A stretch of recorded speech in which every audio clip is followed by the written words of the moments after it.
All right, good morning. Just finishing feeding cows this morning. Got some calves running around.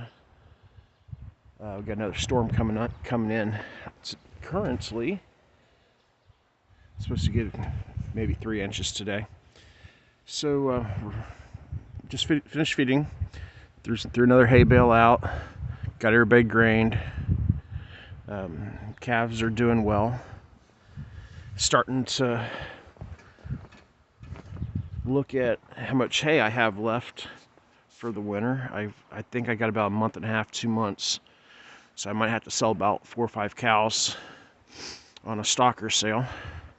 It's going to be close. Hopefully, with it being this cold and this much snow over the winter, hopefully it's an early spring. So usually they even out. So, point of today is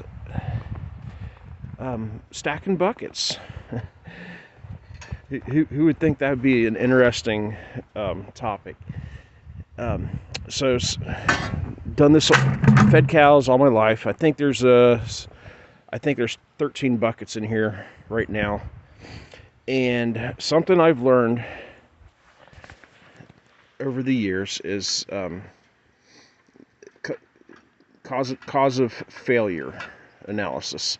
It's why if you're fixing a piece of machinery, we don't just say, hey, this bolt's broken. We need to look ahead and say, hey, this is why we were overworking this part of the machine, and this is why this bolt breaks. And then we fix what's in front of the flow chart to recognize and stop. So we can break that pattern. So the point of this is stacking 5-gallon buckets. So didn't understand it as a kid. A lot of times you have these big stacks of 5-gallon buckets when you're done feeding, and then they'll be locked together from the vacuum. And you'll see guys, it's like, oh, let's put an air nozzle in right there, and we'll just blow it apart. Well, if we can think ahead just a little bit, we don't have to resort to bring out the air nozzle. We just have to realize what we're looking at, why the problem exists. So you see I've got black buckets, white buckets, orange buckets, and if I take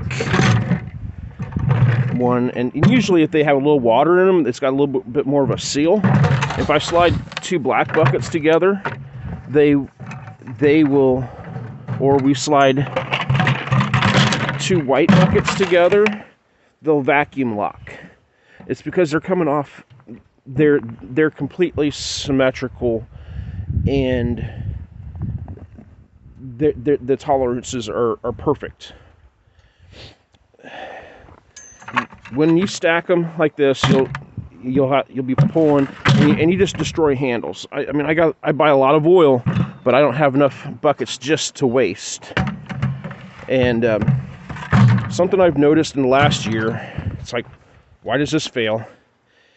And I realized I did not have the same problem when I would, let's call it, interracially stack 5-gallon buckets, where I don't just put white buckets into white buckets or black buckets into black buckets.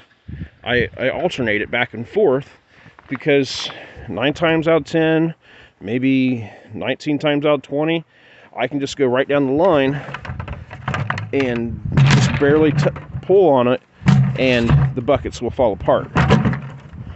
Now, I did that with one hand, just a little bit of thought.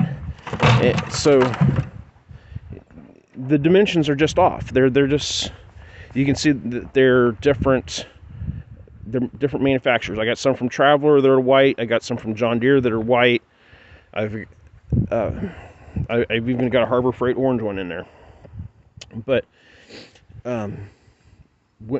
when I do this, you don't end up with destroyed handles where they're just popping out of the frame. And I mean, this one's on its last life. I'd much rather reach for a bucket that's got a good bale, and just by fixing this one little thing.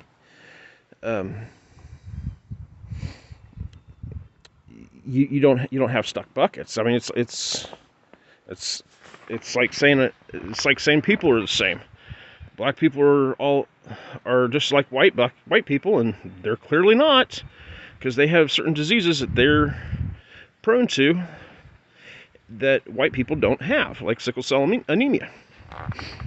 Might not like it, but it's just something people notice, and proof's in the pudding.